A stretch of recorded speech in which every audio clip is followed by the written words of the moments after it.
Dumalo muna sa isang misa sa Metropolitan Cathedral of City of San Fernando sina Pampanga 3rd District Board Member Ross V. Henson at City of San Fernando Councilor BJ Lagman bago tuluyang naghain ng kanilang Certificate of Candidacy sa COMELEC Office ng syudad. Sa pagtatapos ng termino ni Henson bilang board member, nagdesisyon siyang tumakbo sa pagkaalkalde ng kabisera ng Pampanga. Bahagi raw ng kanyang priority programs ay ang pagpapalakas ng sektor ng edukasyon, kalusugan at transportasyon.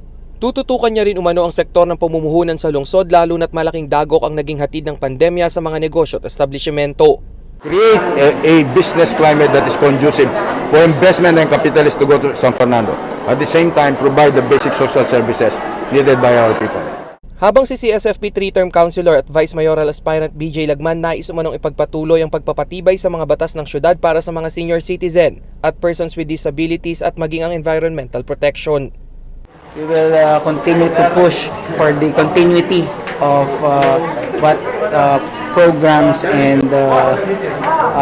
mga proyekto na naumpisahan ng syudad at itutuloy natin together, of course, with our mayor. Kabilang sa kanilang sangguniang panlungsod lineup ay sina incumbent City Councilor Dane Henson, Attorney Rolly Macalino, Engineer Brents Gonzales, San Nicolas Barangay Captain Rosemary Kalimlim, June Ong, Donnie Saire, Engineer Regis Evaristo at dating Councilor Ato Agustin.